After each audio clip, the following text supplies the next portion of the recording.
Financial markets are roiling again as Donald Trump signals even higher tariffs are coming on what he calls Liberation Day, which is Wednesday, April 2nd. So, what is coming on Wednesday and what does it mean for the economy? Plus, Donald Trump signals that he may be open for a third term as president. Hide the smelling salts from the Democrats. Could he possibly do it? And how could it happen? From the opinion pages of the Wall Street Journal, this is Potomac Watch. These are today's topics on Potomac Watch, the daily opinion podcast of the Wall Street Journal. Welcome to everybody. I'm Paul Gigot of the Journal, and I'm here with my colleagues Alicia Finley and Kyle Peterson. So let's get going on tariffs first and listen to Donald Trump talking on the weekend about his plans for Liberation Day, the big tariff announcement on April 2nd. The tariffs will be far more generous than those countries were to us, meaning they will be kinder than those countries were to the United States of America over the decades. They ripped us off like no country's ever been ripped off in history. And we're going to be much nicer than they were to us, but it's substantial money for the country, nevertheless. So kinder, gentler tariffs, but that doesn't really sound like what's coming.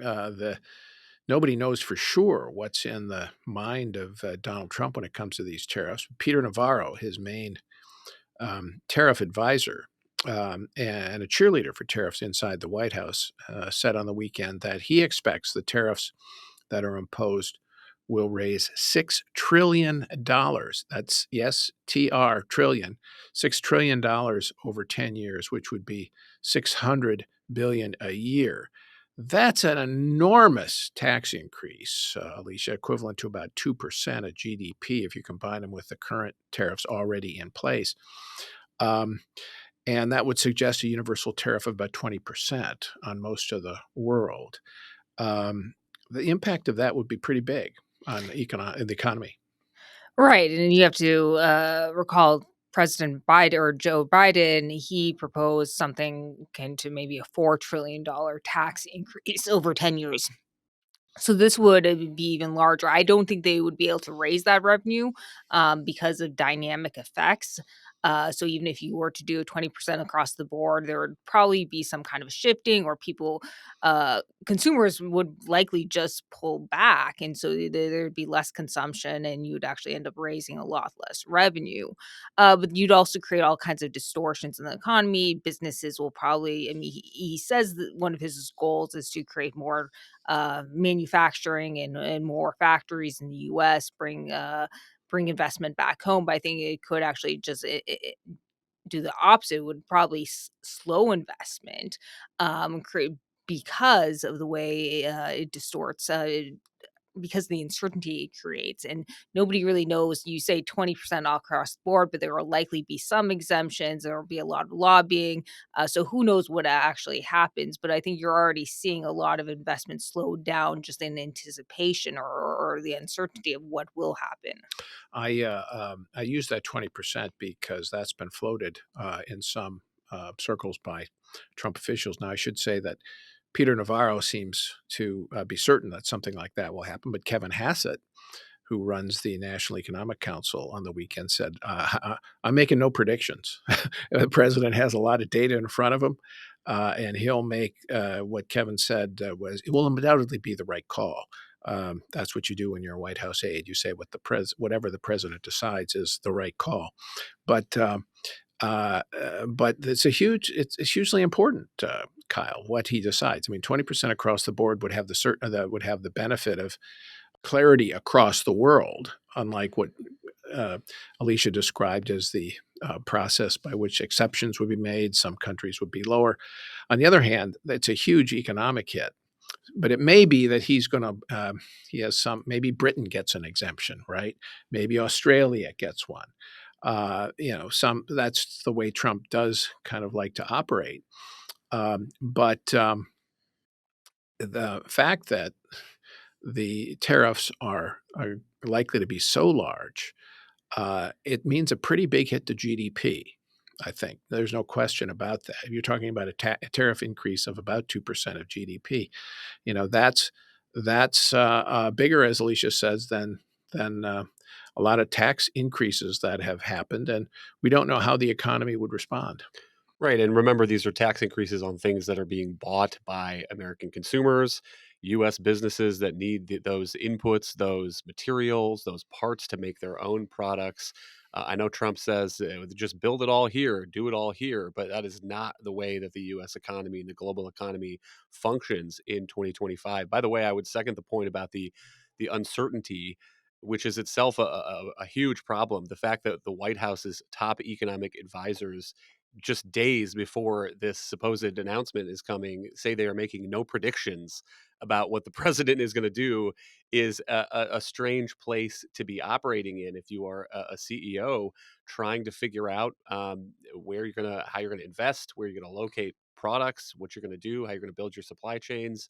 And I think that uncertainty is worrying to a lot of people. The agriculture secretary recently said that Trump asked her to have some programs in place that would potentially mitigate any economic catastrophes that could happen to some of our farmers, unquote. Recall in the first Trump term, the Trump administration paid out billions of dollars in aid to farmers. And if he puts tariffs on here coming this week of something like 20%, you better think that there is going to be huge retaliation by America's trading partners. Well, just think about the language that they're using here.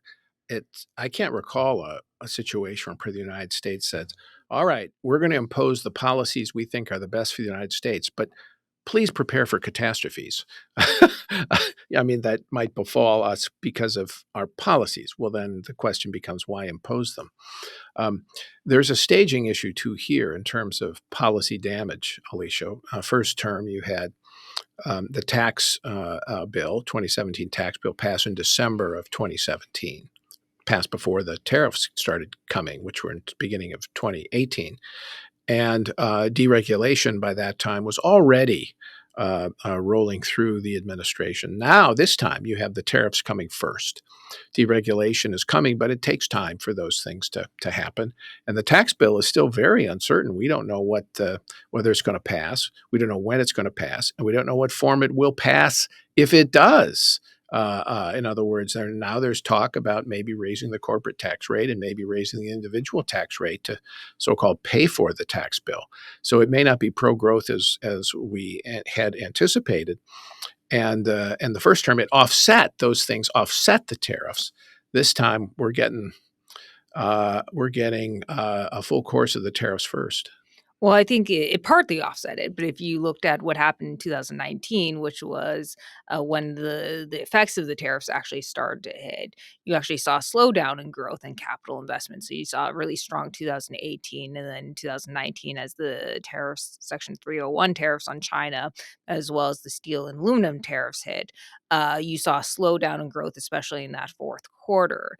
Now, going back to the tax reform, yeah, there's been concern, or there's been floated that president might be willing to raise the corporate rate from 21%, maybe up to 25% to pay for some of his other tax quote unquote cuts. I would call them more carve outs for overtime or wage or overtime or tips or some social security income.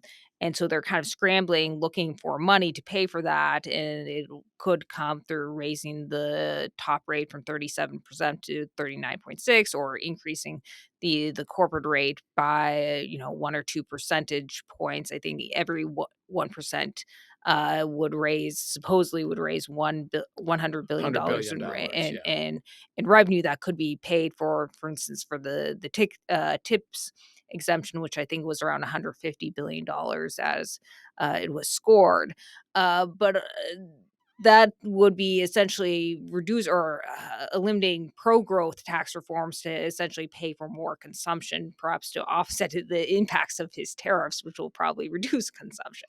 So we're all kind of waiting. Financial markets are waiting. We don't know what's going to happen on Wednesday.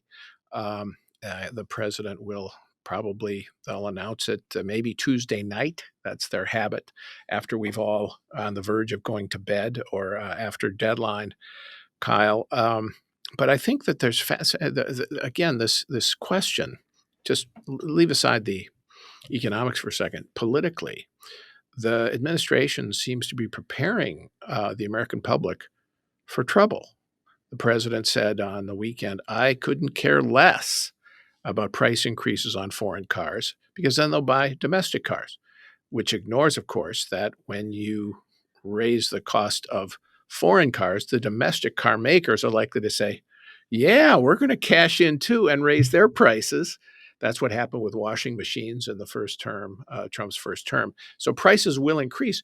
And rather than say, um, we no, it won't go up that much, or they'll have other things that offset. The president says, "I don't care," which is, I think, strikes me as political malpractice. But Scott Bessent, the Treasury Secretary, and others are saying basically, yeah, the age of cheap goods is over. Get over it. Uh, we didn't want to pay. We cheap TVs aren't what we live for here. I mean, that's kind of what they're saying. I think that's not the message that if you're living at the margin, which means paycheck to paycheck, that you want to hear. Yeah, and there was a great study of this effect you're talking about in the first Trump term. He put some tariffs on imported washing machines, and the prices of those imported washing machines went up about 12%. The study says that the U.S.-made washing machines went up about 13 to 17%. As I said. By the way, dryer prices, not subject to the tariff, also went up. And the speculation in this economic paper was that washers and dryers are normally bought as a pair, a set. So the manufacturer is probably thinking we will split the tariff cost and those price increases and make it less visible for consumers. But by the way, it's about $86 that the washers went up. Another problem I think is not visible here that Trump is talking about is the timing. I mean, he seems to think that if you put the tariffs on, build these walls around the U.S. economy, then shortly thereafter there are going to be more auto plants springing up in the United States. But these companies make decisions on where to locate those kinds of facilities, major investments on longer time horizons, potentially than even a 4-year presidential term. And one final point here is, who does care if the prices of foreign imported autos go up in the United States? U.S. workers at those plants. There are about 2,000 people in West Virginia making transmissions and engines for Toyota. If those parts get exported, maybe to Canada, maybe to Mexico, get put in cars, get brought back, if those Toyota prices go up and those cars get at a competitive disadvantage in the marketplace, that's going to affect those workers, those American workers in these plants. All right, we will have to see what happens and the economic and political consequences of tariffs. All right, let's turn to our second issue today, a third term for Donald Trump, how to make Democratic heads explode. Let's listen to Trump talk about the prospect on the weekend. I don't want to talk about a third term now because no matter how you look at it, we got a long time to go. We have a long time. We have almost 4 years to go. And that's a long time. But despite that, so many people are saying, you've got to run again. They love the job we're doing. Most importantly, they love the job we're doing. So I don't like to talk about it, but I think I'll talk about it. And everybody wants me to run, but but we'll talk about it a little later. But let me read to you from the 22nd Amendment to the U.S. Constitution. It says the following, right at the start: no person shall be elected to the office of president more than twice, etc. No person shall be elected to the office of president more than twice. Donald Trump was elected to that office twice. He cannot run again, therefore, according to the plain language of that amendment. So how does he think he could run again, Alicia? And I guess sit there or serve as president for a third term. And I guess one way would be to repeal the 22nd Amendment so he could run again. And I think there is even a bill in the House of Representatives now to do that, although that's unlikely to pass. Right, and then you'd have to get the states to ratify it Right, too. as well. 3/4 2/3 of the yeah, states. right. I can't remember. Is it 3/4 3/4? of Yeah. the state. So I doubt that. I mean, he didn't win that many of the states in 2024. So the other thing he's floated would be for JD Vance to run in his place, and then we'll just do a little switcheroo So or Vance would take take office office. and then resign, And again, yes, and then Trump would take over, having run as JD Vance's but that would VP. still be unconstitutional because anyone under the 12th Amendment, anyone who runs as vice president has to meet all the qualifications to be president. So if you're excluded from running for president, you also cannot be vice president. Okay, that's very interesting. However, presumably the Trump and company, if they wanted to, would challenge that. Could say, "All right, let's test that and see what the Supreme Court actually says." Well, I think voters, after having another 4 years of Trump, are going to be ready for. That's a separate issue, That's a though. separate. That's a separate issue. I'm talking about, and I agree with you actually as a political matter, but I'm talking about here if you're thinking about sort of the Trump world and how to scheme to have him serve that third term.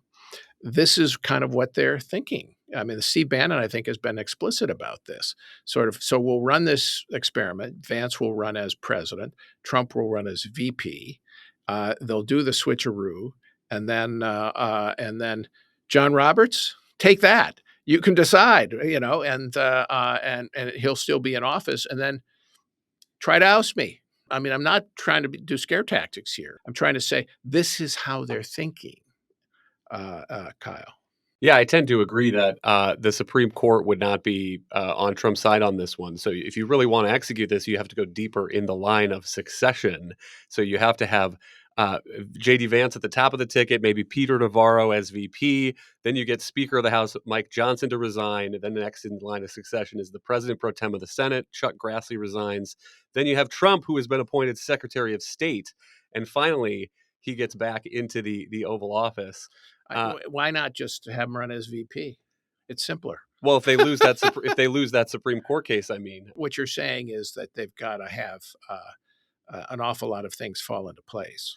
well, I guess what I'm saying is I think this is intended as Trump popcorn, flooding the zone, trying to make sure every story is always about him, trying not to become a lame duck president if the midterms don't go his way, maybe because he retains his power if he continues to say, maybe I'm still going to be the guy after this. But I'm skeptical that this would work constitutionally. I'm also skeptical that it would work politically. The American people don't tend not to like dynasties. Rejected Hillary Clinton, rejected Jeb Bush. FDR. Well, that's true, but this is a new era with this term limit in the Constitution, and I don't think that he would get a lot of support with JD running at the top of the ticket as a cutout, somebody going out and I mean, would they explicitly say it on the campaign trail, like vote for me and I will resign at 12:01 on January 20th? I have a hard time thinking that that's going to be politically successful. Well, do you think Barack Obama would have won a third term if he had the 22nd Amendment not been in place? Maybe, but again, I think he would have. I think the 22nd Amendment, I think this two-term limit has filtered into people's minds in a serious way, and then also you got to remember that Trump is a more polarizing figure in many ways. He won an election, and then he lost an election, and then he won one again, and hard to know what the economy and the political state of play is going to look like in 2028, but not a surefire thing in my mind. Well, certainly it's not a surefire thing, and certainly the economy and what happens in the next 4 years will be determinative of what standing the president has at the end of the 4 years. He'll also be 82 years old, which we just had an experience, Alicia, with an 82-year-old trying to think that he could run for president again, Joe Biden, and that didn't work out too well. And I think that might be in the memory of people. But I think the key point here politically for the short term now, while Trump is in office here, is he doesn't want to be a lame duck. And so he's going to talk about this all the time just to keep that out there. That's right. I think Kyle made that point very well. I think with the midterm elections coming up, as he also mentioned, there is concern, and then there's also concern that he's going to could lose the House. We just had a special election in Pennsylvania for a state Senate seat last week. You would have thought it would have gone Republicans' way, but didn't. And we have a couple of three more special elections coming up on Tuesday, two for Florida seats and one for Wisconsin. And if the Republicans, underperform or lose the Wisconsin Supreme Court seat and underperform their Florida ones, there's going to be real questions about, well, is Donald Trump hurting himself in his brand, and if that's actually a drag on the Republican ticket, and he may actually make himself a lame duck. The Democrats are hoping that happens. And it would certainly scare Republicans if that happens. Well, I agree with both of you. It's highly unlikely that Donald Trump could run for a third term. Also, highly unlikely that he could run successfully. However, this is Trump, and you never know with Donald Trump and what his people might do. The normal institutional barriers of the Constitution don't always deter them. So I think we can't rule it out, which is why we're discussing it today, as unlikely as it is. All right, we're going to leave it there today on Potomac Watch. Thanks for listening. As Alicia said, there's a couple of big elections coming up here on Tuesday. We'll be back with talk about that on Wednesday. Also, Wednesday is going to be Liberation Day on Tariff. So thank you all for listening. Hope to hear you back every day on Potomac Watch.